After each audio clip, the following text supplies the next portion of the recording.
I just love hitting the start button and watching the attendee list jump up. It's always a feel-good moment when that happens. Welcome everybody to the College of Letters and Science info session. We're glad you're here. Happy Tuesday. Happy, for some of you, maybe end of semester, beginning of summer. We're about, I think, 3 weeks out here at UC Davis. So we're close. We're very close. I think we can all feel it. Welcome. Well, I'll give it another second or so for everybody to roll in, but I know you all know what you're doing. You've been doing this for a while, but just by way of housekeeping, we are using Q&A, so please, if you have questions, drop them in the Q&A box.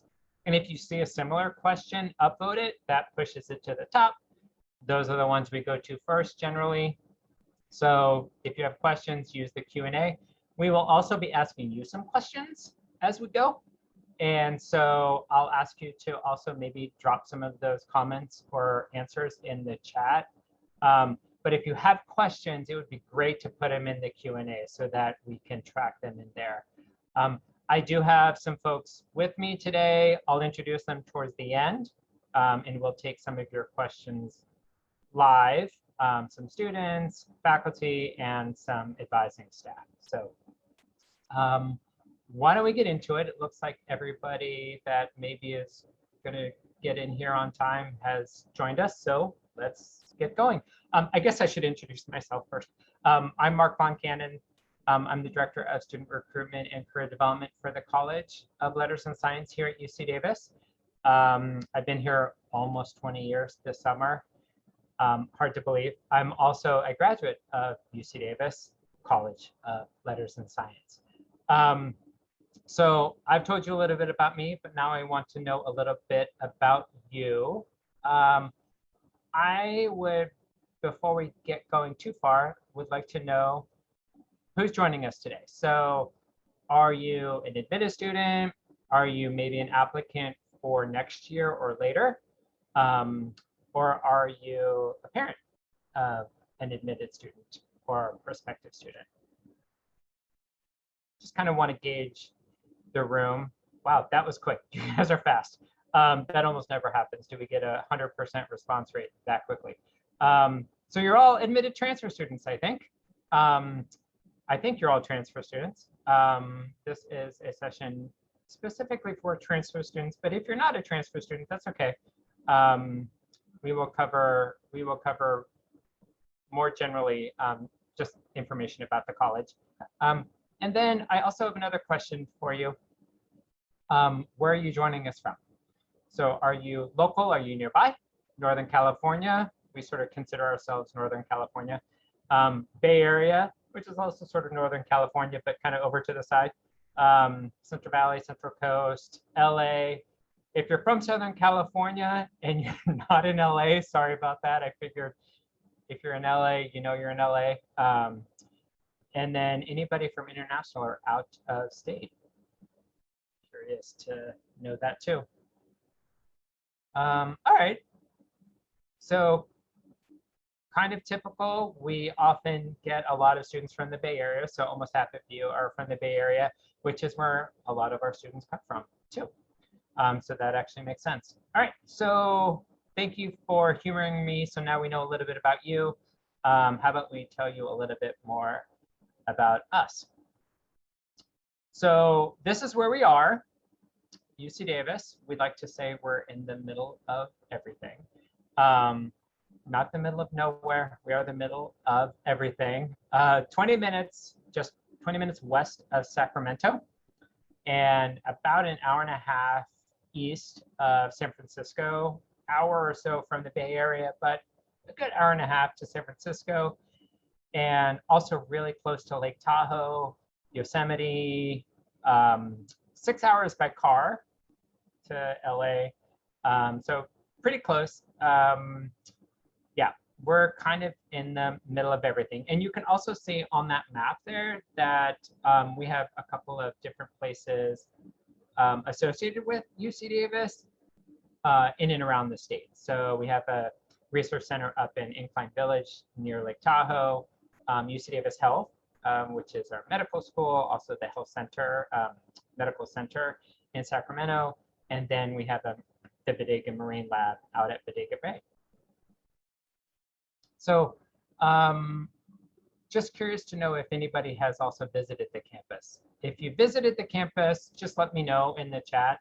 Just say yes or no. We are now seeing more people on campus now that the weather is beautiful and people are getting out more. Yay, Anthony, you just visited last weekend. Awesome. I live pretty close to, yeah, it is a huge campus. I live pretty close to campus, just, I don't know, across the freeway really. And because I'm not on campus very often, when I go on runs, I like to run through campus, and I'm now seeing more people. I could tell they're visitors because they often have the phone and they're looking at where they're going. So it's fun to see more people on campus more recently. If you haven't been to campus and you can, now is a great time to visit, or over the summer. Of course, it's not going to look normal. It hopefully will look normal in the fall. But if you haven't visited campus, just want to show you a little bit about, maybe a little bit of, give you a taste of what the campus looks like. Let me see if I can start this video. I'm using multiple screens, and sometimes YouTube doesn't load up very quickly.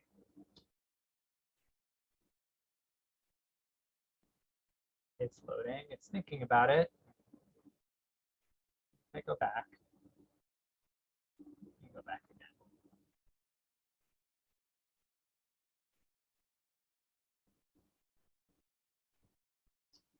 Maybe if I go forward and go back, it may not load up. Sorry guys, if I can get it to load up before we finish, I'll try and show it to you. Or maybe what I'll do when we're in the Q&A is grab the YouTube link to it and drop it in chat so you can see it on your own time. How about that? All right. Now, so a lot of you probably participated in different things in high school or maybe at your community college. And you found ways to get involved and kind of find your people, find your place. Similarly, at UC Davis, we have a lot of ways for students to get involved. So we like to say there are 800 clubs and organizations. That changes, students come, students go. But the great thing about the Student Activities, Student Organization Center on campus is that if you don't find a club or organization for you, it's pretty easy to start one. So lots of ways to get involved, whether you want to do, join like a faith-based or religious organization, one that's academic-based. I put on the slide here that most of our major programs have clubs, student clubs, and organizations, political-based, music, sports. We have a pretty active Greek system here at UC Davis. And of course, then there are the academic and honor societies, honors fraternities as well. So lots of ways for students to get involved. And then also even community centers as well. So outside of organized clubs, there are community centers, a variety of community centers that students can get involved in and build community. So a little bit about the college. So at UC Davis, there are 4 undergraduate colleges. Letters and Science is the college we all work for. I work for. The students that are joining us today are part of the college. They have majors in our college. There's also the College of Biological Sciences, the College of Engineering, and the College of Agricultural and Environmental Sciences. But Letters and Science, our college, is the we like to call it the heart, or the beating heart of the liberal arts and science education experience at UC Davis. every single student who comes to UC Davis is going to take a class in the College of Letters and Science. And it's because our disciplines span, our programs span all disciplines. We have the arts majors, we have the humanities majors, we have the social science and foundational science majors. So sociology and psychology and political science and international relations and anthropology, those are all our social science majors. Art, studio, art history, design, cinema, digital media, you'll find those in our arts area. Humanities, all the cultural studies, English, comparative literature, those are all in the humanities, religious studies, and then the foundational sciences. So even students in engineering, biosci, ag and engineering are going to take classes in our college because they're taking math, which is in our college. They're taking physics. They might be taking some geology courses, chemistry courses. Those are all programs in our college. So we really are kind of at the center of the UC Davis experience for our students. I have another question for you. I'm curious whether or not you really are thinking about UC Davis, like where UC Davis sort of is on your scale, if you know what I mean. Like, how sure are you that UC Davis is the place you want to go to?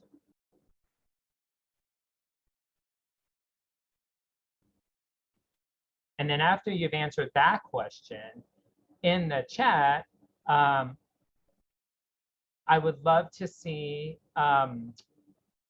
what your intended major is. So once you answer, cool, communication, awesome. Oh, excellent. I'm going to get to actually a couple of these that I'm seeing here. Okay, I love that half of the students have already chosen UC Davis. Yay! And then it's also great that you're here and exploring your options. Love that. It's exactly what you should be doing. So that's kind of what it looks like. Half of you have chosen us, and the other half or so are still deciding. Hopefully, maybe you'll learn some today that pushes you in one direction. Hopefully, it's in the right direction for us. All right. So I want to talk a little bit about some of our different majors, and now I'm looking in the chat to see if we mentioned any of these. Physics, astrophysics, yes. Comp sci, poli sci, international relations, Chinese, excellent. Applied math, design, cool. I threw up this slide because some students haven't heard about some of these majors. I mean, yes, you've heard about physics, but maybe not astrophysics. You've probably heard about statistics, but maybe you haven't heard about data science and machine learning. Those are two tracks in statistics that are really kind of up and coming in technology. So if you want to know why you get ads on your phone after you talked about, I'm looking out my window and seeing my pergola. Pergolas, why you start getting ads for pergolas on your phone. That's machine learning, right? So that's pretty cool stuff. And then applied chemistry is, you've probably heard of chemistry, and you've probably watched like a CSI show or maybe even a Criminal Minds show. Applied chemistry has a forensic science emphasis or track. And so students who declare applied chemistry can actually choose a forensic track or an environmental chemistry track. And then, of course, design is really cool. I think we have some design. I think somebody in chat said design. Our design program, yeah, Yesenia, our design program is the only comprehensive design program in the UC system. So students can focus on fashion, or they can focus on like furniture design. They can also focus on like graphic and web design, like game design, those kinds of things. So a broad abroad program there. Marine and coastal science. So what you're looking at is, I mentioned at the beginning, our facility out of Bodega Bay. You're looking at our Bodega Bay facility. And for students who major in marine and coastal science, can actually do a field course or a residential internship out at the Bodega Marine Lab over the summer. So for students who kind of want to understand the interface or the intersection, excuse me, the ocean and land, the marine and coastal science may be something that you want to look at. Also, if you want to get your hands, I almost said hands dirty, but really in this case, I guess you get your hands wet. Then marine and coastal science may be something you'd want to look at. So somebody did say gender, sexuality, and women's studies in the chat. Who was that? I'm now looking through the chat. Erica, awesome. So when you think about, and some people don't really understand what a liberal arts education is, these three, the top three, American studies, gender, sexuality, women's studies, and science technology studies, I like to talk about these because they really are sort of like the epitome of a liberal arts education. You can, I call them my choose your own adventure majors. So for students who maybe want to look at, especially now with everything that's going on in the world, global pandemic, you know, what we experienced over the last year or so with politics, but also social injustice, the reckoning with that, so many other things, climate change. These three majors, particularly American Studies, Gender, Sexuality, and Women's Studies, and Science and Technology Study, oh, also social media, cancel culture, some of those things. Like you could take pieces of what we're all experiencing now and almost look at them, well, you could look at them and do like novel research, right? You're looking at an overlay of things that haven't really been looked at before.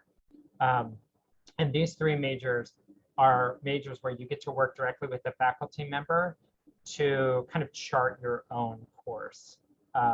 And so when I think of a liberal arts education and you're thinking of analytical skills and understanding how to do research and to write and to communicate, all in the context of maybe something that's happening right now as we're living, these three majors sort of hit that mark. And then, of course, we offer an individual major for students who maybe can't quite figure out exactly if what they want to study fits into a single major. The individual major may be an option.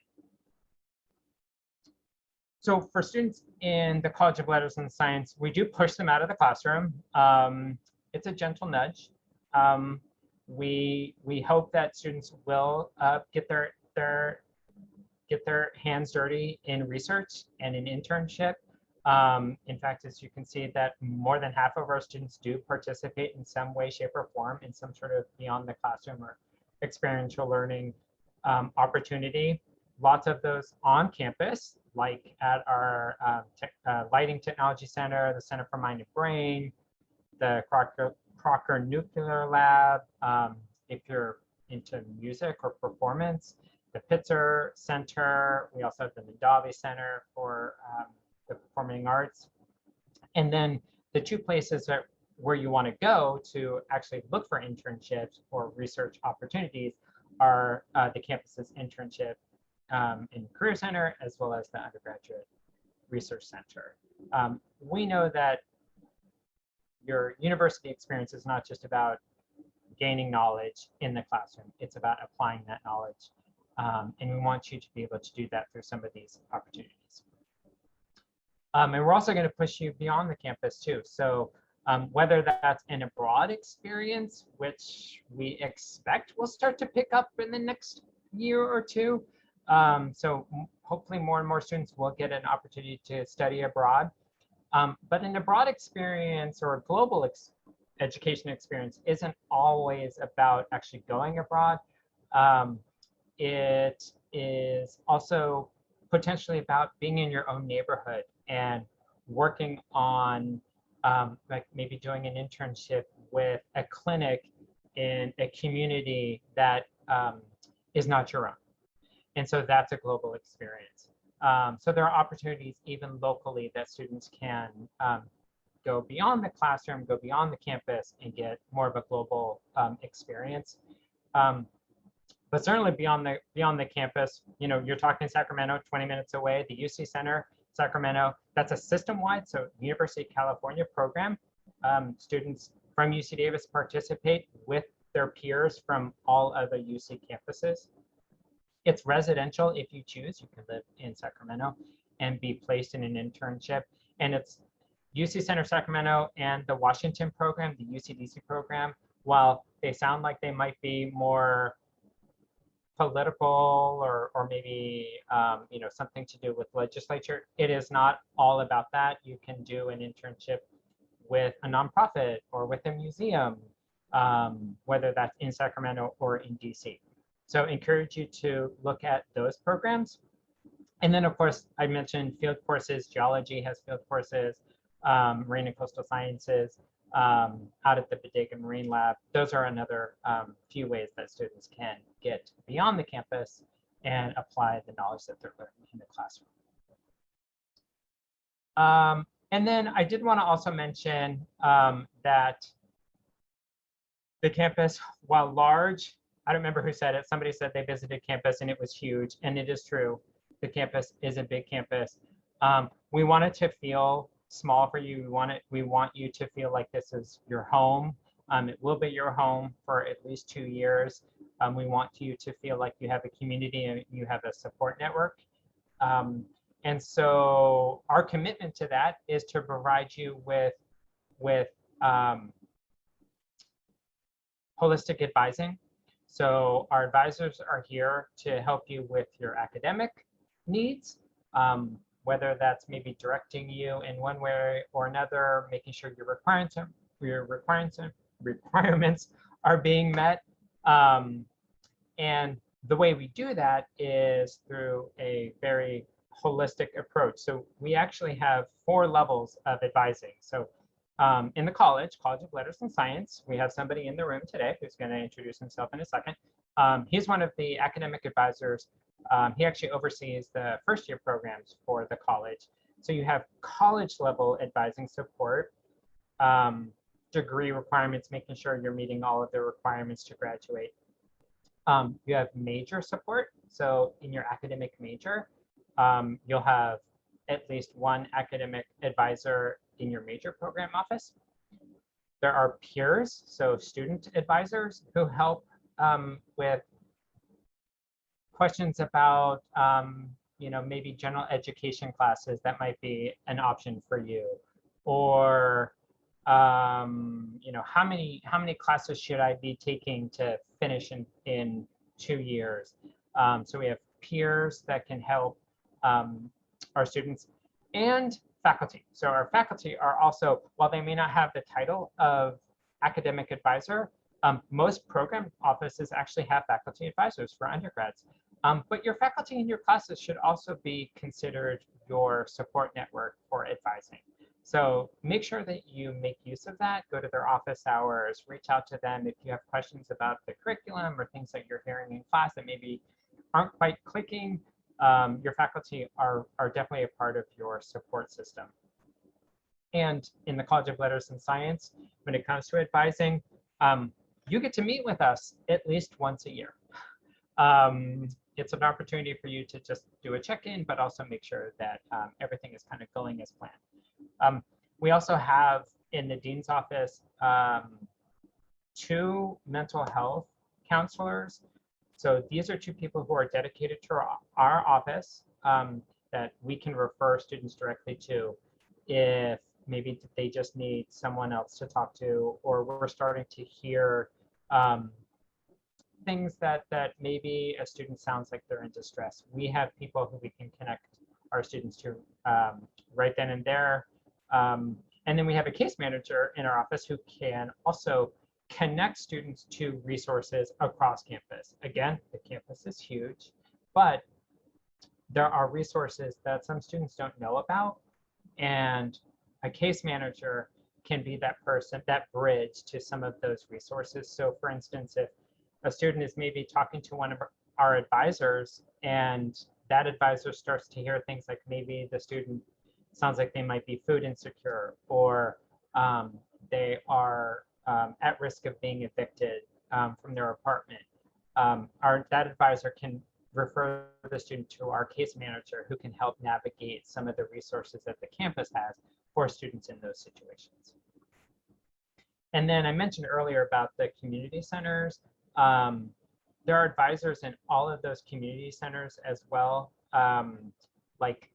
So we have student support centers, we have student success centers, cultural-based, ethnic-based centers that are available for students to drop in, make appointments. And also there are places where maybe students just want to go and build community too. Okay. Finally, before I introduce the panel, for half of you, you have a decision to make, a big decision. You have to make it by June 1. So that's coming up. I realize it is the 18th. So you have, what, about 2 weeks or just shy of 2 weeks to make that decision. And then once you do, you have your housing application if you want to live on campus, review your financial aid package, make sure you accept your awards, and then don't forget about orientation. So the orientation is a 3-step process. Actually, I'm going to ask Mark Reyes to jump in if he's ready, and maybe just briefly talk about our 3-step orientation process. Yeah, so hi everybody, I'm Mark Reyes. I'm the Assistant Director for First Year Advising here in the College of Letters and Science. So as Mark mentioned, there are 3 phases to what we call Aggie Orientation, or sorry, the Aggie Orientation experience. The first is Aggie 101. So after you SIR to UC Davis, so after June 1st, you'll get information on Aggie 101, which is a series of online video modules that will kind of take you through and introduce you to the university, to different resources. So there's it's a kind of really big overview of what to expect when you come to UC Davis. The second component is Aggie Advising, and I actually saw a question in the Q&A about when you'd be able to get to meet with an academic counselor, and so this is going to be that opportunity. Aggie Advising will begin, I believe it's June 14th, and all of our transfer students will have an opportunity to schedule an appointment with their major departmental advisor. So Mark mentioned that there are different levels of advising. My office in particular is at the dean's office or college level, and we work primarily with things like general education requirements, university requirements. But since most of you are coming in with many, if not all of those completed, like in terms of general education, we wanted you to meet with your major advisor to kind of hit the ground running in terms of your major curriculum and figure out which major courses you need for that direction. So you will have an opportunity to do that. And then the third component is Aggie Orientation, which is a week-long orientation program that will be held the week prior to the beginning of instruction that will be held here on campus. At least that's the plan currently. So, but yes, that's sort of kind of the overview for our orientation experience. Beautiful. Thank you, Mark. Or is it Tom? Is it the other Mark today, or am I Tom? I don't know. Do we have to switch? We have to switch. It's fine. All right. Don't go anywhere, Mark. Stay right where you are. And I'm going to ask the rest of our panelists to jump in, turn their cameras on, unmute yourselves, and introduce yourselves. We'll start with Professor Waters. I'll let her introduce herself, and then Mark did introduce himself as well. And while Mark and Claire are going, I'm going to let the other students, turn their cameras on because I have this thing locked down. So why don't you go ahead, Claire? Sure. Thank you. Hi, my name is Claire Waters. I'm a professor in the English department, where I'm also the director of undergraduate studies at the moment. And I'm currently serving the dean's office as the faculty advisor to the dean, working particularly on undergraduate programs and planning. So thinking a lot about classes and how classes are working and advising, working closely with Mark and the other, well, both Marks and the other advising staff. So we're really excited to welcome you all here.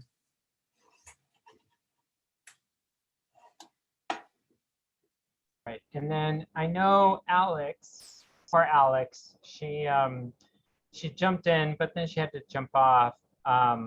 She, I guess, came down with something. So she apologizes profusely for missing today's session. So I'm going to turn it over to Angie to go next. All right. Hi, everyone. I'm Angie. I am a fourth-year computer science major here at UC Davis. I'm minoring in technology management, and I'm from Boise, Idaho, so out-of-state peeps. None of you are here, but that's okay. And I'm pretty involved with different aspects of campus with our local radio station and other aspects of computer science. So if you have any questions about that specifically, I'd love to answer them.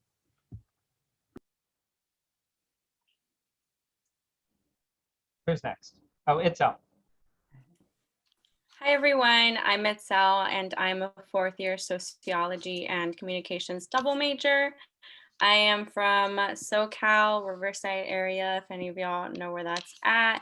And I am involved in the California Aggie, which is the newspaper on campus. And I'm also the president for Davis Pre-Law Society, which is one of our many pre-law clubs on campus. So if you guys have any questions about that, I would be more than happy to help.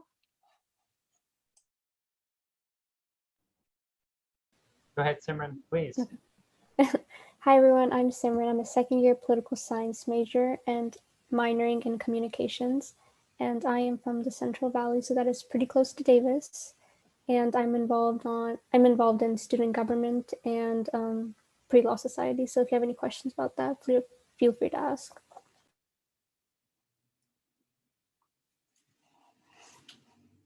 Awesome. Okay, so we do have some questions already. Again, housekeeping, you know what you're doing. Ask questions in the Q&A. Let's start with Mark. I'm going to put you back on the spot.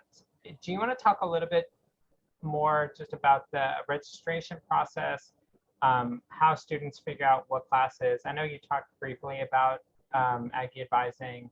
Do you want to talk just a little bit more specifically about 101 to advising to registration?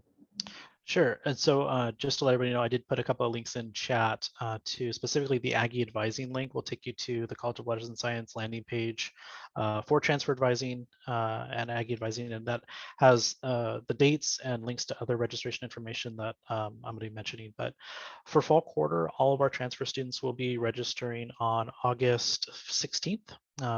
So you will want to check your UC Davis schedule builder account. So once, and you'll get more of this information later, but the registration system that we use is called schedule builder. And you'll want to check that for what we call your pass time. And that's essentially your registration date. And so you'll have an assigned time. You will look up classes in schedule builder and add them to your schedule. And you can actually start this before registration day. So you can plan ahead, see what your classes look like, see what seats are available. But part of the Aggie advising process is really kind of determining, okay, what courses did you take at your community college? What's transferring over? What courses do those fulfill? Have you fulfilled maybe all of the general education or lower division requirements? Or are there still things that you need to do? And so through that process, that will start to prepare you for fall so that you have a better idea of what you need to take. You know, in some cases, there are upper division courses that have prerequisites. So making sure that those are all checked off. And then generally talking about your plans beyond that too. So if you have, I see some questions about double majoring, minors. So questions like that and how that might fit into your overall academic plan. That's a perfect topic to go over with your advisor in the one-on-one appointment as well. Yeah. Great. Let's see.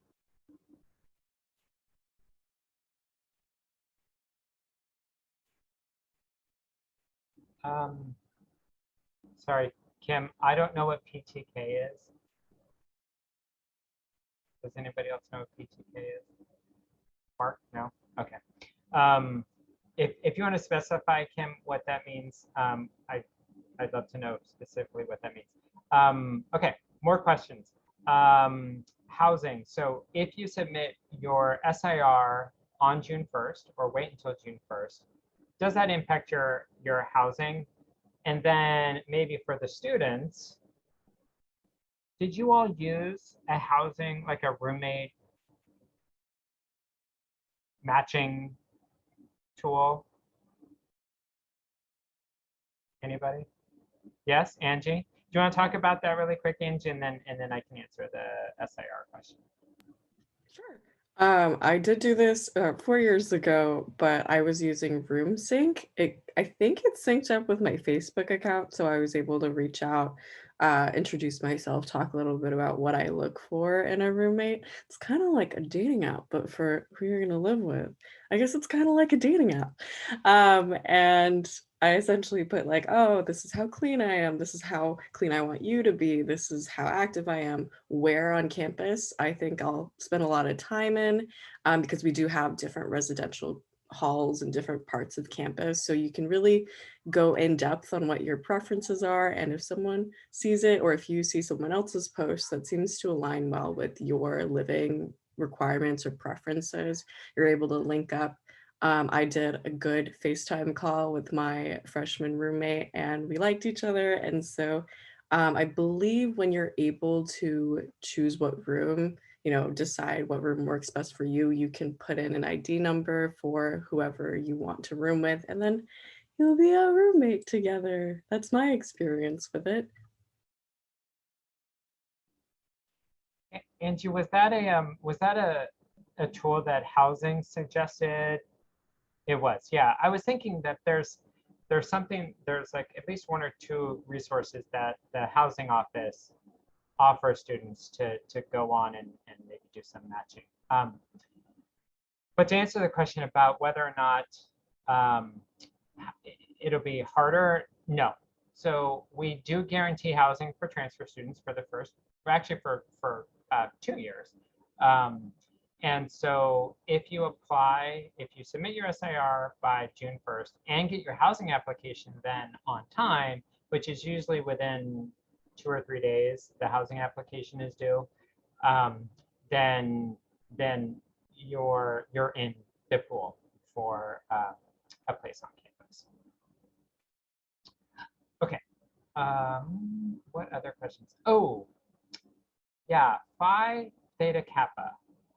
Angie, looks like you're typing an answer. Do you want to answer? I did a quick Google search.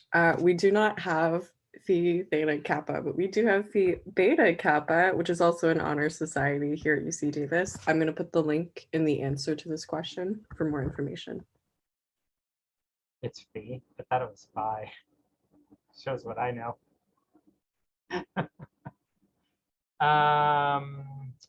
Oh no, Brian's computer crashed. And he was the one who asked that question, Mark, about when students register.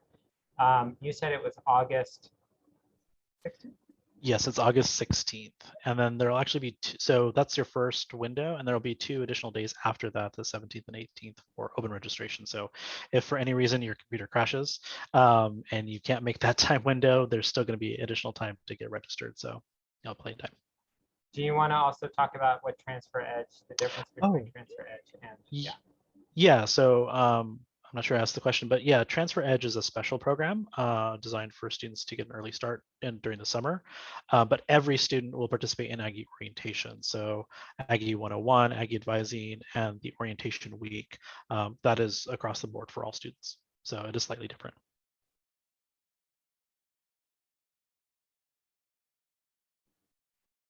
Okay.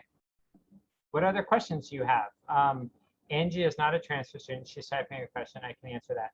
Alex was our transfer student on the panel, but I will include her. She did say that she was really sorry for having to jump off, but I will include her email address. She said she would be happy for you to get in touch with her by email. I will put that in chat. If there are no other questions, I am going to put our students then on the spot. Itzel, you're graduating. How did you find your years at UC Davis to be, briefly? And would you have advice for yourself if you were coming in as a new student this coming year? Like, knowing what you know now, and Simran, I'm going to ask the same question of you. I think that's a good question. I think that the biggest piece of advice I would give out to students is to find an org that you love. I think that's the best piece of advice you can ever give an incoming college student, because our campus is really big. And so a lot of things that you'll want to be looking for, especially if you're far from home, like how I was, is you're going to want to find like a group of people that will make it feel like home. And so I first joined the California Aggie, and I first joined it because I really wanted to further my writing. I wasn't doing the best in my writing. And so I figured weekly articles will push me to get my writing better. But that wasn't exactly the community that I wanted to find. And so I wanted to look for something that was pre-law related, because that's kind of what I wanted to do. And I helped co-found Pre-Law Society, Davis Pre-Law Society. And so I essentially just like made my own club. And that's something you guys can do too. If you figure out like, well, there's not enough orgs on campus that are like really for me, then you can definitely make your own org. And people will join. People are always happy to find an org on campus. And there are so many. There's like a crafting one, there's rowing, there's just so many that I like, I'm at a loss for them. But that's my biggest piece of advice. Just join like a club that you find and kind of put yourself out there. Alex is our transfer student that like wasn't able to make it. She did get sick. But the biggest piece of advice that she told us like 2 weeks ago is you're not going to grow if you don't get out of your comfort zone. And that really resonated with me. So that's a piece of advice that I will give you on behalf of her as well. All right, Simran, same question. Okay. I like what Itzel said, definitely finding an organization. If I were to give something different, a different piece of advice, it would be know where your balance is, like to find that balance. I know that there's a lot of organizations on campus and, you know, they all seem interesting, but I feel like it comes down to what do you want to focus on? I mean, definitely explore and go out, but don't join so many organizations that it's like impacting your academics. You want to find just enough organizations and just enough time for your academics. And then I'm going to put our faculty member in the room on the spot.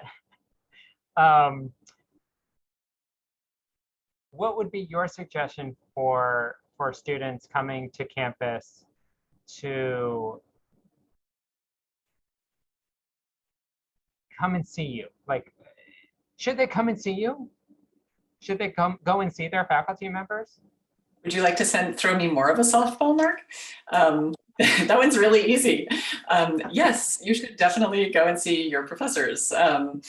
And people do that a lot of different ways. You can just stop after class, right? If there's a little bit of time after class, that's often the easiest way to just like, maybe you had a question you didn't really want to ask in front of everybody else, or maybe their office hours don't work for you, but you want to come by. You can actually always email about that and make an appointment. But you could also say after class, I'm hoping to come by and see you, but I can't make your office hours. Is it okay if I email you? To which the answer will be yes. But office hours are there for you to talk with faculty. And it doesn't just have to be about a question in that class. It can just be about the topics that you're interested in. Eric has a question in the Q&A about capstone classes and capstone experiences and internships. That's a great thing that you can talk to faculty about. You can talk to faculty about your interests in your major and what other classes you might want to take. Because of course, you can always see the catalog, but sometimes classes, it's not as obvious right up front from the title or even the description, everything that class is going to be about. And they might say, oh, well, if that faculty member is teaching that class, you're going to be doing a lot of this, or you're going to be reading a lot of that, and just give you a little bit more insight. So yeah, use the faculty as a resource. That's what we're here for. We're here to talk to people. We love what we teach and we want to talk to you about it. So come on down. How maybe not a softball. I'm trying. So there are 14,000 students in the College of Letters and Science. So how do you make it more personal for students, Claire? How do our faculty make it more personal for students in the college? Yeah, that's a great question. I mean, there are a couple of things. One is, I'll just say, as a college, we have some really big majors. Psych is really big. Um, Psych in particular is really, really big. Others are quite big, but we have a lot of small majors as well. And I think sometimes one of the reasons that people double or major or minor is that in a smaller department, there are more smaller classes. You might get to the smaller classes sooner, but you all are all coming in with a lot of your giant classes finished, right? And upper division classes tend to be smaller. So that's a great starting point, first of all. And most majors have built in some very small classes at the upper division, like seminar size. And taking one of those relatively early, if you can, is a great idea, because then you meet some other people in your major, you work pretty closely with a faculty member. Departments will have talks and events. Going to those can be a great way to sort of see who else is in the department and make connections. Office hours, again, definitely good for that. And most departments also have peer advisors. That's obviously a peer connection rather than a faculty connection, but they probably also have some good suggestions about, faculty they've worked with and people that you might want to be in touch with. And departments run social events for students as well. So there are a lot of different ways to get connected. Yeah. Great. Thank you. Sure. Mark, there's a question in here about, where is it? They're jumping around. Classes outside. Oh, I'm throwing it to you because you clicked answer live. Yes. Questions outside of my major, my timeline. So I hope you will take that question, but I also want to ask it of the students too. So could it delay graduation? Yeah, so this is actually a good jumping off point from what Claire was talking about in terms of exploring beyond your major. So I can say for the vast majority of students in our college, at least, your major classes will not cover every remaining unit that you need. So in fact, you'll need to plan on taking some elective courses, non-major courses. So it's a perfect opportunity to explore something like a second major or even a minor, and see if that's an area you're interested in, or just courses that complement your current area of studies. And discussing those with the faculty might lead you in different directions, and you might get some really good recommendations on what to take. So Angie, you're a computer science major. You're finishing in your 4th year. Computer science is, you had to do a lot to get that major. And you're graduating already employed. Do you want to talk about maybe some of the things you've taken? I know you also have a minor. So, speaking more about like taking classes that are not necessarily in your major curriculum, but also like things that are of interest, but also the ability to finish. Yeah, absolutely. And I think a lot of this has to do with, planning ahead and also how much time and energy you're really willing to put in. So I had some time to explore a minor. I had some time to get some GEs in and find out what I'm interested in, and some student orgs along the way. So on top of core classes that allow me to achieve my certificate in CS, I took some classes for my minor, tech management. So you take about 5 classes to get that minor certificate. I took a lot of English classes. I took a hip hop as poetry class. Yeah, Professor Waters knows English is where it's at. I really, really enjoyed getting to brush up on my writing, because you might notice along the way that if you focus on your major classes too long, you might have some skills that aren't getting practiced a lot. So writing was one of those for me. So definitely explore Schedule Builder. Check out what classes are offered every quarter in case there's one that interests you. And really, it comes down to your planning. So meet with an advisor often, figure out if you have time to fit in classes that you're interested in, because, you're here, you're at one of the coolest schools ever. And there are so many classes and so many cool professors and TAs to work with. So really take advantage of your time here, and don't narrow yourself in to just your major classes. Definitely take those opportunities. And so you're a double major, right? Oh, is it still frozen? She might be frozen. Simran, it looks like you're maybe answering that question about, oh, there's Itzel. Hey, Itzel. Okay. Yes. I heard you. I heard Okay. you. Okay. You guys couldn't see me. But yeah, I am a double major. And when I first started so I didn't know I wanted to be a double major until my third year. And so my first 2 years of college, I kind of took a lot of sociology courses because that's the first major I found. I was also undeclared when I came in. So I did quite a bit of exploring. I didn't find sociology until the end of my first year at Davis. And so I did take a wide reach of classes. I took a few history courses. I took like a humanities course on I think it was genocide, and that was really eye-opening. And so that's kind of when I figured out that I wanted to learn a little bit more about the structure of like why things happen. And then that led me to sociology. And then my third year, when I finally decided I wanted to double major with communications, that's when I kind of had to take a little bit more of a rigid schedule because it was my final 2 years and I was just starting another major. And so that did like lead me to like have a small restriction. But when I was in a double major, I did have a lot more kind of an opportunity to take other classes. And of course, that does depend on you, like on how much units your specific major is, because I know sociology is a little bit more loose than other majors that might be a little bit more have a lot of units on top and have a lot of prerequisites on top.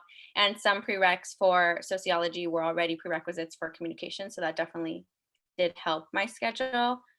But I did get to explore. I took a few like geology courses that were really fun. And I took a few courses that like weren't in my majors that just were fun.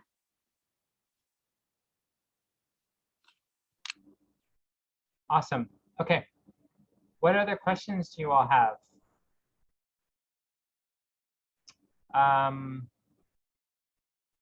So we do have, so Itzel is a double major. She's a double major in sociology and communication.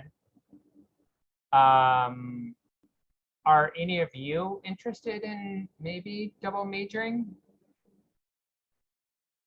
And if so, what might that look like? So one thing probably worth mentioning is it's doable, but and maybe I'm gonna punt this one to Mark. I'm gonna punt this baseball. Already ready to unmute, man. You ready? Okay, yeah. Do you want to talk about the possibilities and what that might look like for, especially for transfer students who are probably coming in with 60 or 90 units and So this is a good question, and it comes up a lot too. So questions, and usually the questions are, can I go beyond my 2 years or take classes? In terms of UC Davis, we don't limit students in terms of the number of quarters they can be here, outside of obviously financial aid being its own separate thing. We place limits based on units. So transfer students come in typically anywhere from 90 to 105 quarter units, and 105 is maximum. But the overall unit limit for our college is 225. So that gives you a lot of leeway. And again, if you look at most of the majors you're in our college that you may be in, the major themselves is somewhere around 40 upper division units. And that's, again, assuming that you've had most of your prep work done. It might be a bit more. So within that, it's definitely possible, but as it's mentioned, it can take a lot of very precise planning, depending on what you're doing, how late you start, and how long you're willing to extend your time. So if that means an additional summer session or taking an extra quarter or two, that is typically possible. So that's something that you definitely want to meet with our office about. So in addition to having that discussion with both major advisors about just the pure academic planning, like which classes do I need to take and when are they available, you'd want to meet with our office to make sure all of your other requirements are on track, that there's enough room in your schedule, enough room to do these different things, and discuss those options. And one thing I would say is that double major, while it is often appealing, sometimes things like internships and other experiential things are a bit more important. So those are something to consider, because you have to really make use of the time that you have and make some very critical choices about where you're going to put your focus. So that's why now is the perfect time to start thinking about what you want to do.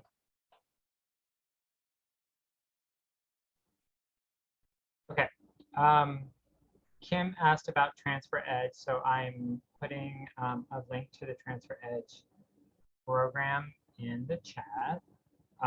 If you weren't invited, you can still apply if you meet the requirements. So check that out. So okay, did that. Okay. So scheduling an appointment with an academic counselor, Mark is answering that question. It happens in Aggie Advising. Do you want to just? Yeah, I was going to copy and paste the link, but I'll put that in there too. Yeah, please do. So for academic advising, that will start June 14th. And let me go ahead and put the link in chat again, just in case anybody's joining us late. Oops, that went to just the panelists. So this link will have information on how to schedule an appointment and what that will look like and how to prepare. But the link itself will take you to our online appointment system. Now, please do keep in mind you won't be able to see any available appointments until after June 14th. So if you're clicking now, you may not have access. But it'll ask you to choose your major or the dean's office. In this case, you'll be meeting with your major advisor. Once you click through the system, you'll see open dates and available appointments with your major department, and select what works for you, and you'll get information in your UC Davis email account.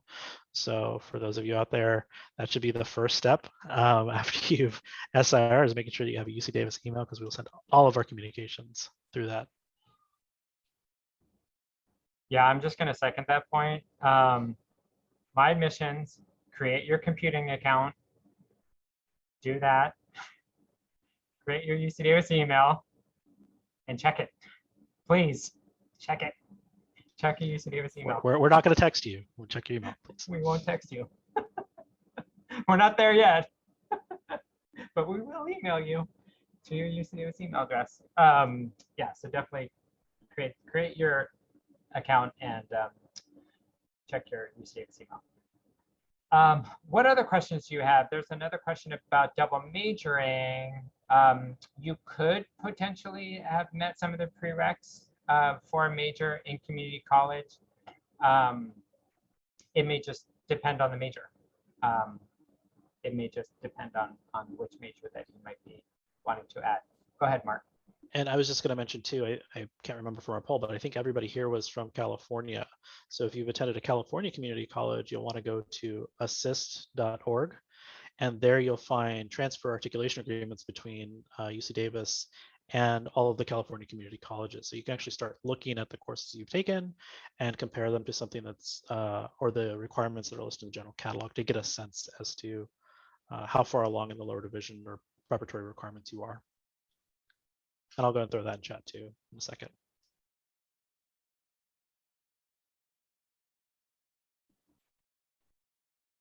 Other questions? Oh, there is a limit in the number of units you can bring. I think Mark knows the answer to that specifically. Oh, I'm still unmuted. Yes. So 105 quarter units.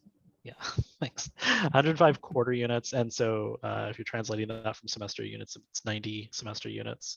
That does not include any advanced placement units that you may have. So if you took advanced placement tests when you're in high school, those could still transfer in just over that as well.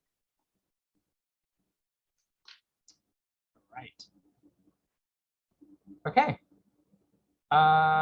Ooh, that's a great question. Quarter system. What? Have we done a few of these? We've done a few of these. So sometimes we forget, like, to actually talk about the things that you want to know about. Quarter versus semester. Who wants to talk about the difference between the quarter versus semester? I'll start on this one. Yeah, thanks, Claire. I've been in both. I mean, different times. So the quarter system, at least ours compared to most schools, we start later and finish later. So that's a thing to keep in mind, right? You're going to start classes late in September, sometimes even like the 1st of October, and you're going to finish in mid-June. in late summer, this is going to seem awesome and all your friends are going to be jealous. And then in June, you're going to be sad because everybody else is done. So brace yourself for that. The other thing is, of course, quarters are shorter, 10 weeks. So it's plus minus, right? You don't have, if you have to be more careful about not falling behind because you have less time to catch up. So if you start to get behind, like watch that carefully and be in touch with your TA, be in touch with your professor, you know, get on that because it just gets really tough as it piles up. That said, you know, you get to take more different classes. If you have a class that's maybe not your favorite, it's done sooner, and you can try out more things. So that's kind of what I would say about it. It makes it a little harder to do bigger, more extended projects in some ways, but we have various ways of dealing with that, like sequenced classes or honors theses or independent projects that give you a little bit more of that kind of time. So that's my, yes, third week. In about the third week, it starts being midterms, and from then on, it's kind of pretty intense all the way to the end. I'm sorry to have to tell you. We all do our best to minimize that, but it's just kind of the truth for everybody. I will say, sorry, last faculty member thing. My rule in class about extensions is, I know people's schedules really vary, and some people might have 4 papers due in one day. That is not going to let them do their best work. And my rule is, if you ask me more than 24 hours ahead of time, you can take an extension. I just want you to be managing your time. Different professors have different rules, so learn this up front because it's important. Like if I'll give you an extension and your other professor won't, do their paper first. But watch, you know, think about your own time and learn how you manage it, I think is really important, especially on a quarter system. You already know some of it, but quarters are more intense.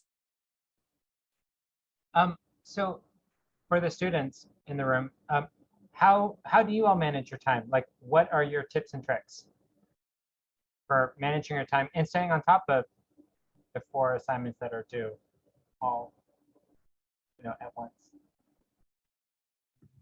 I can start.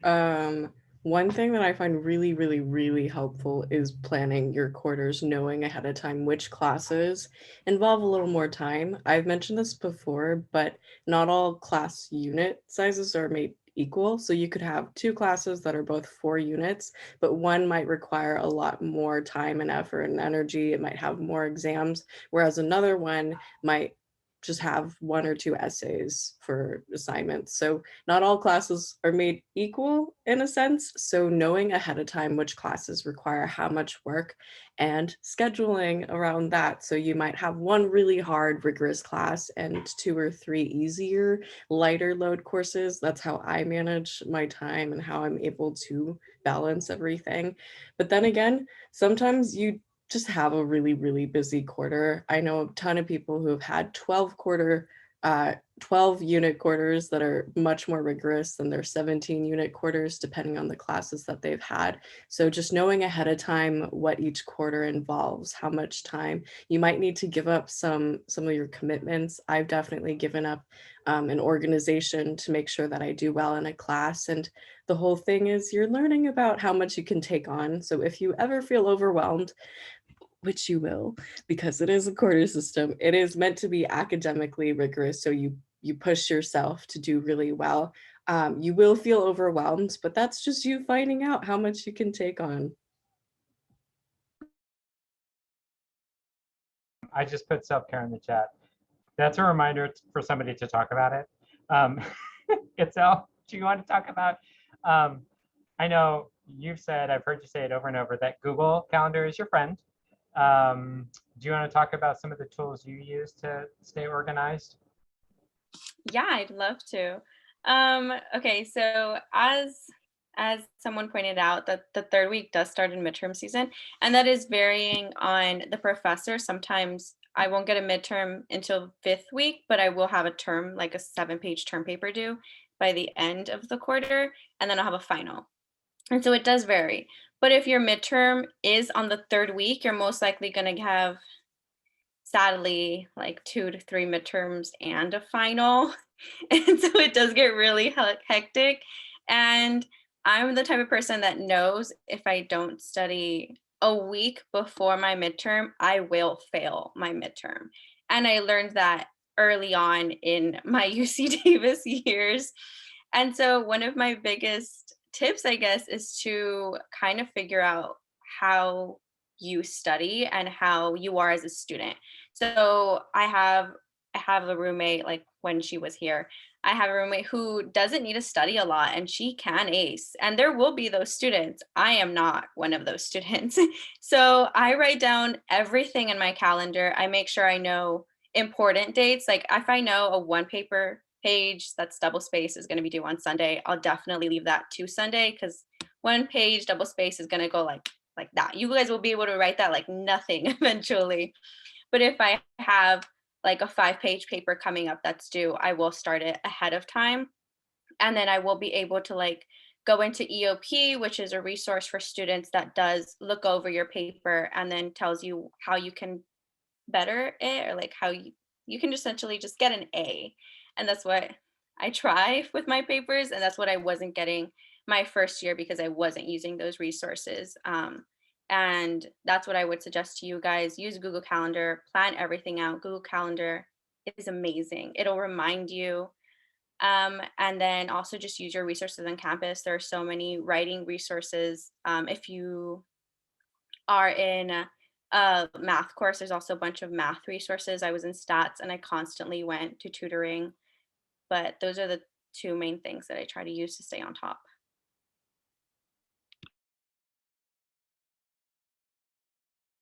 Okay. Simran, what do you do for self-care to make sure that, you know, you're not getting overwhelmed?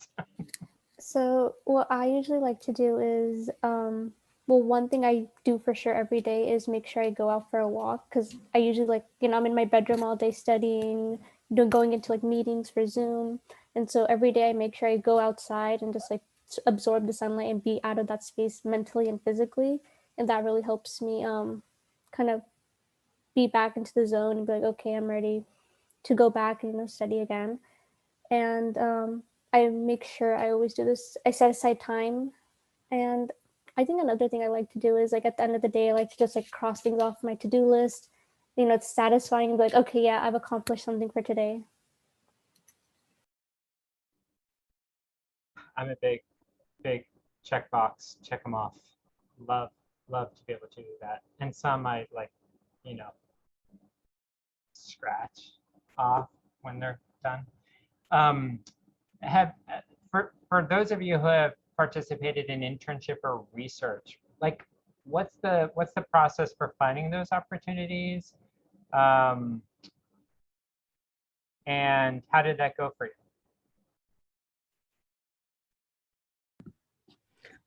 I can talk a little bit about internships. I do have a lot of friends who have been involved in research since their first years, and I can tell you it can get competitive, but it's this way with most schools. You know, there's only a limited amount of people that certain professors can allow to help out, but take those opportunities anyway. You don't know unless you apply, unless you try, unless you stick around your classes and ask your professor, hey, do you have any opportunities? I'm really passionate about what you're passionate about. In terms of the more commercial internship opportunities, they're all out there. We're really, really lucky that we're based pretty close to the Bay Area. If you're into tech, we're close to SAC if you're interested in government, politics. So a lot of great opportunities near Davis. In terms of how to get those opportunities, it's really up to you. You make the opportunities that you want to get. So, you know, networking with professors, with faculty, networking with your fellow students. One of the reasons I even have a job right now is because I have friends I met through clubs who were able to introduce me to, oh, look at this CS job. You want to apply together? Do you want to practice interviewing together? And you know, your student body is a really precious resource. So we also have the ICC, the Internship and Career Center. One of us will probably link it in a second. Lots of awesome resources to help you get those opportunities. You are not alone. I say you make your own opportunities, but also we provide a ton of resources to help you get those. So definitely take advantage and you're gonna do great.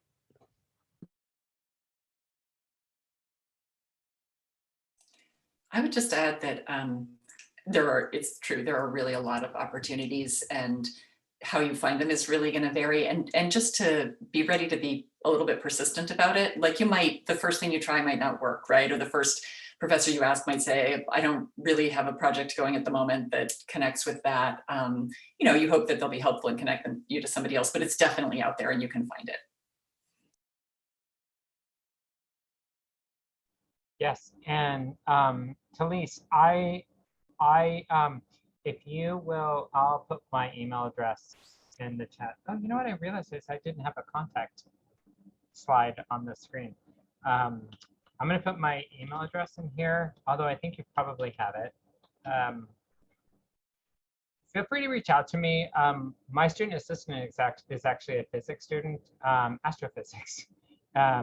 And so I'm sure he could probably answer some questions that you may have from the student perspective about the physics, specifically the astrophysics track in physics. I just cleared out the Q&A. Do we have more questions? We're here for you.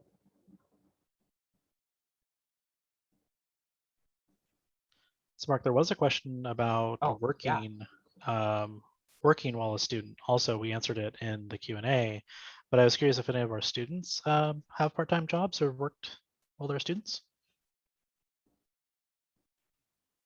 I can talk a little bit about that. So I do work at the Aggie, and it's not a regular kind of like hourly paid job. I do get like a stipend, but I do have plenty of friends who work, and it is definitely manageable, but that is on you to manage it. Don't get me wrong, you will have a boss that is like a little bit more understanding because you are a student, especially if you have a job on campus. They do understand that you are a student. But in my case, where I'm a writer and I have to have that deadline, I know I need to manage it weekly. I need to get interviews in weekly. And so again, that's where Google Calendar comes in, guys. And you put in your due dates and you put in everything that you have in. So work is a possibility. It's a thing that a lot of students do, really, but it's also a lot of, I don't know the word I'm looking for, just time management, really. And Mark, I forgot to mention too, I'm also a UC Davis alum. So I went to school here. I got my bachelor's in history here at UC Davis. And I did work too. Granted, it was a long time ago, but I had an on-campus job, working at the library. And I worked about, I want to say about anywhere from 15 to 19 hours per week. But I was one of those people, and I feel you about about trying to get your assignments done. I write like a sloth. I had like just sentence by sentence. It takes me like 2 weeks to get a paper out. So knowing like my work style and my study style, I really tended to take it a little bit easier on the units. Personally, I usually did about 12 to 14 per quarter. And I think somebody mentioned earlier different types of courses. If you take 3 or 4 history classes all at the same time, you're writing 3 or 4. Yeah, that face, Angela. No one should do that, mind you. But you want to be mindful of the types of requirements, because writing term papers for every single class is different than writing a term paper for one class and doing a multiple choice midterm for another. So it's important to find a balance. But I also wanted to mention, in terms of working, for those of you out there who might be working close to full time, so if you're working over 30 hours, you could qualify for part-time status as a student as well, and that would allow you to reduce down to a lighter load. And if that's something you need to do to balance, whether it's for a single quarter or on a long-term basis, we do have those options out there. So definitely check in with an advisor if that's your situation in particular. Yes, and on the topic of work study is it's a financial aid program. So for students who qualify, it becomes part of your financial aid package. You'll be offered work study. You'll see it on your My Awards. So I can't talk and type at the same time. My Awards. Okay. Oh, I didn't put the HTTPS. So myawards.ucdavis.edu is where you'll log in to see your financial aid package. And if you're offered work study, it will be on there. So what you can do is use your work on campus to help cover your costs. And so if you're given work study in financial aid, there are some jobs, a lot of jobs on campus actually, that qualify for work study. And so you can apply your work study eligibility to that job. And it helps cover your cost of attendance. Aww. Mark started working in work study, been working at UC Davis ever since. Oh, 5 years ago. I don't think my camera picks up the gray hairs in my beard. I still remember driving up that summer to do an interview. I worked at the law library shelving books. And I remember driving all the way up from the Central Valley to do my interview. And my friends came with me and we made a weekend of it. And then I got the call the few days later, and I had a job from day one when I came to UC Davis. So good times. Did you stand in line out at the ARC? I'm sorry, the rec hall back There then? was no ARC back then. That was how I registered for classes. I stood in line outside. Oh no, we did have computers. It was even before. It was even before you had to call in. Just a few years beyond dial-up. Just a few years. Yes. Okay. Before we digress any further, what other questions do you have? Because we're here for you. We're here for it.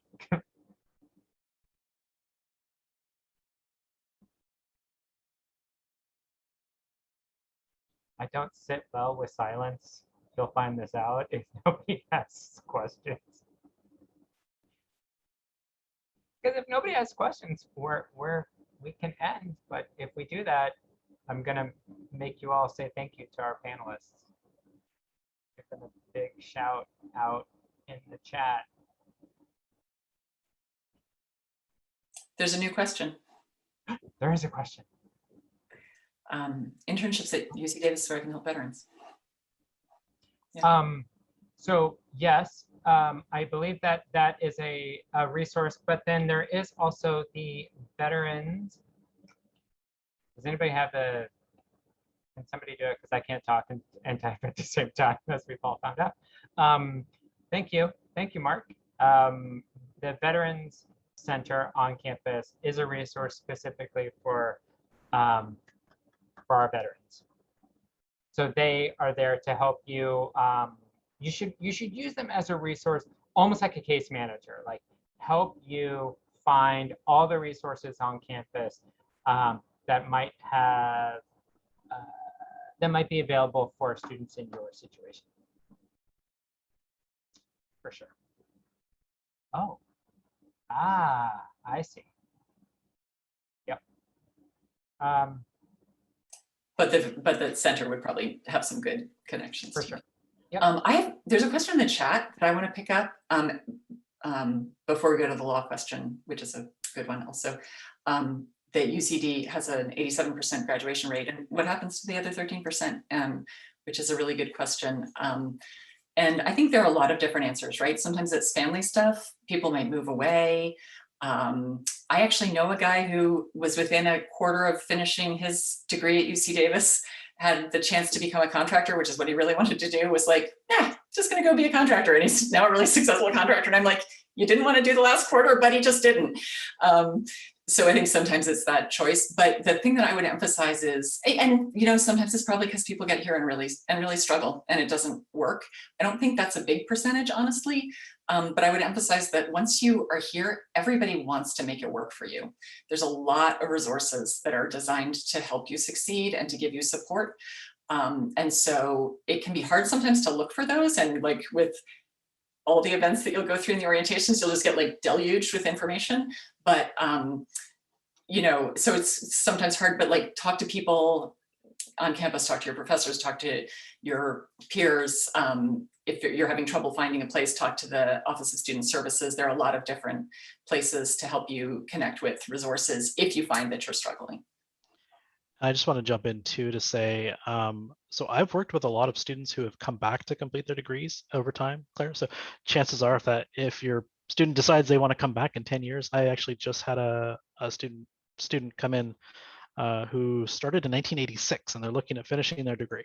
And yes, we do work with students on readmission. So if at any point in time you either need to, one, take a break, or you're taking a break to explore something beyond, know that you do have opportunities to return to UC Davis. That's something you should definitely meet with an advisor to talk about more. We talked about non-traditional paths and thinking beyond just the 2 years. That is one of them. Sometimes life happens and we have to pause and reset.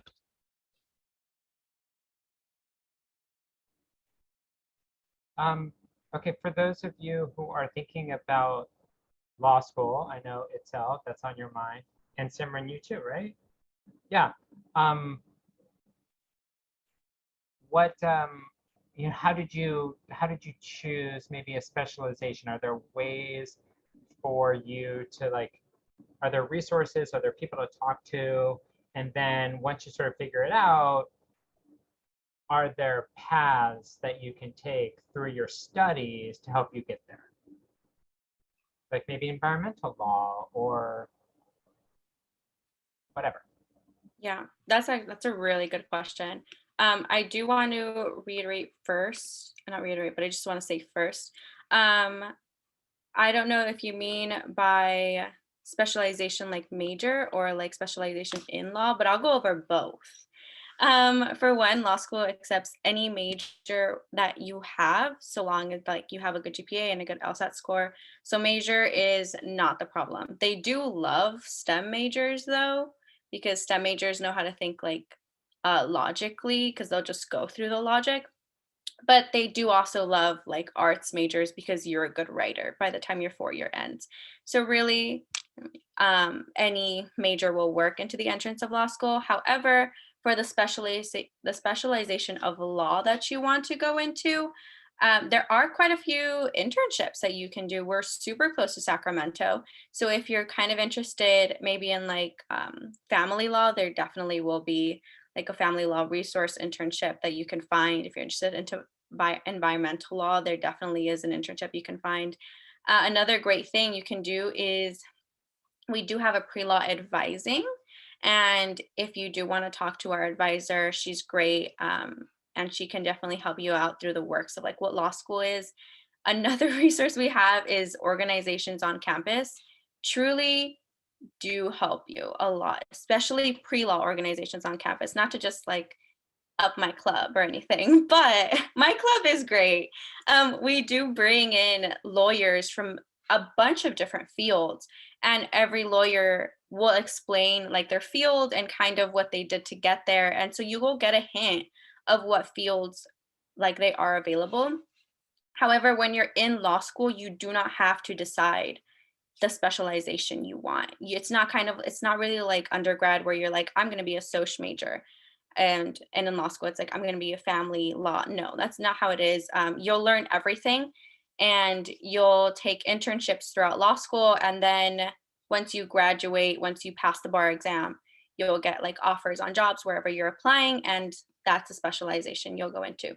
So you don't exactly have to choose yet at all.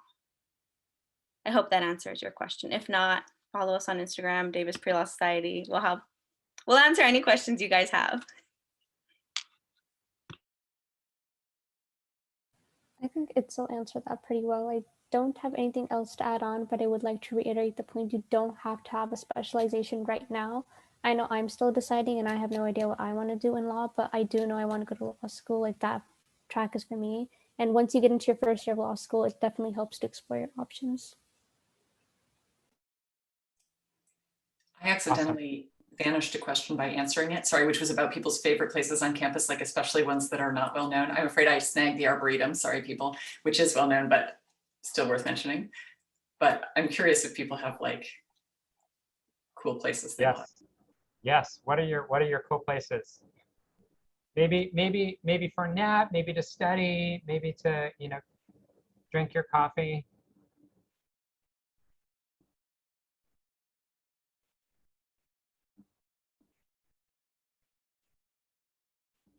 Okay. Go. Sorry. No, you go. Okay.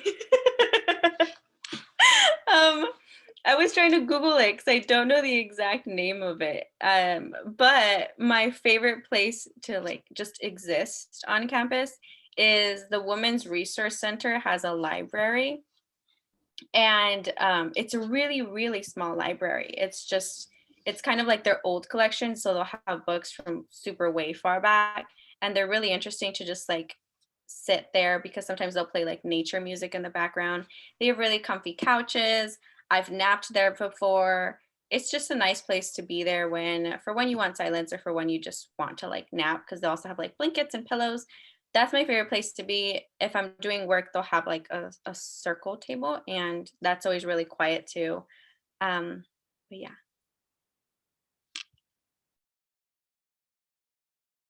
Angie. I wanted to say earlier that our silence at this question is not because there aren't great places, it's because there are a lot of really great places. And I said this in another panel, but you tend to not think of like one place as your favorite place. You tend to think of, oh, this is the place where me and my friends did this. This is the place where I studied for 10 hours and cried before my midterm. But then I got an A, so it was worth it. You know, like you got memories associated, but there are a lot of great places on campus. You kind of make them special by being there and spending time with friends. I highly recommend though, before it gets cemented, to check out the KDVS radio station. It's under Freeborn Hall. It's near the Memorial Union. And it's a really vibey atmosphere if you're into that literally underground feel. It's under the ground, there's music playing, we have the radio station playing, and it's a very, very cool atmosphere if you're looking for just a vibey place. Wow, I sound like a YouTube influencer trying to describe her bedroom to a bunch of 13-year-olds. What? Don't forget to smash that like button, Angie.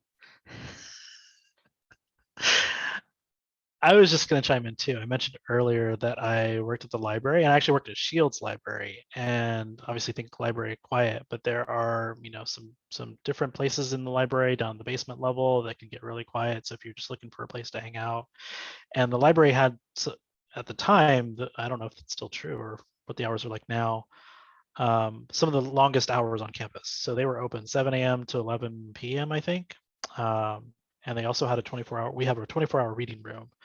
I'm not entirely sure what it's like right now with the restrictions, but that's something to look forward to. Yeah, and the reading room's really pretty and really pleasant. But it's also true that like all the upper floors of Shields have these little carrels along the sides near the windows. And usually not that many people are up there, and it is really quiet and kind of a nice place to just sort of, yeah, make yourself a little study space.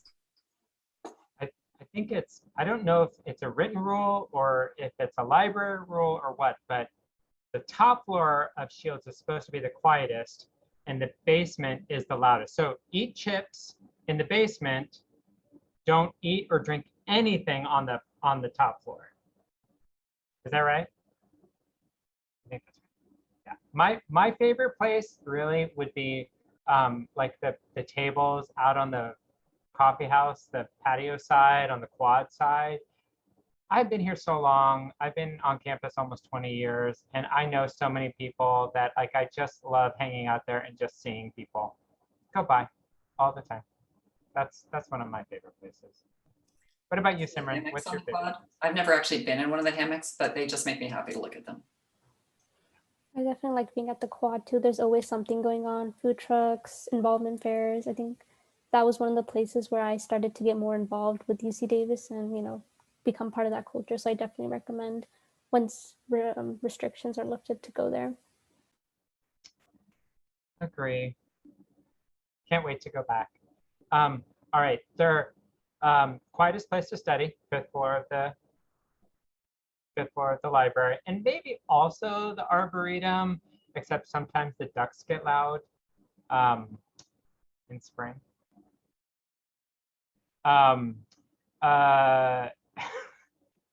So I answered a question already, but somebody else asked the same question about a dual master or bachelor to master's, and we don't have those anymore. We do not have any like sail right through into a master's program. We used to, but we don't have it anymore. Friends, it is 5 o'clock. You've been a great audience, super engaged, love all the questions. Simran, Angie, Itzo, Claire, Mark, you all have been fabulous as usual. Thank you so much. For the 15 of you who are left, if you could show my people some love for being here and doing this, I would really appreciate it. Y'all are the best. And also congratulations. Yes, Angie, thank you. Congratulations. Yay. Stay in touch. If you have more questions, come back. There are more, we're doing some more student panels, so it'll just be student focused questions. So if you have questions about housing, the vibe, more about KDVS and the underground and that kind of thing, come back and hear more from our students in the next couple weeks. Okay, it's all on our events page. I'm going to drop it one more time so you have it on our link tree. It's all on our link tree page. Okay. Thank you, everybody. Thanks for coming, everybody. Thank you for coming. Hope to see you next year. Bye. Bye, everyone.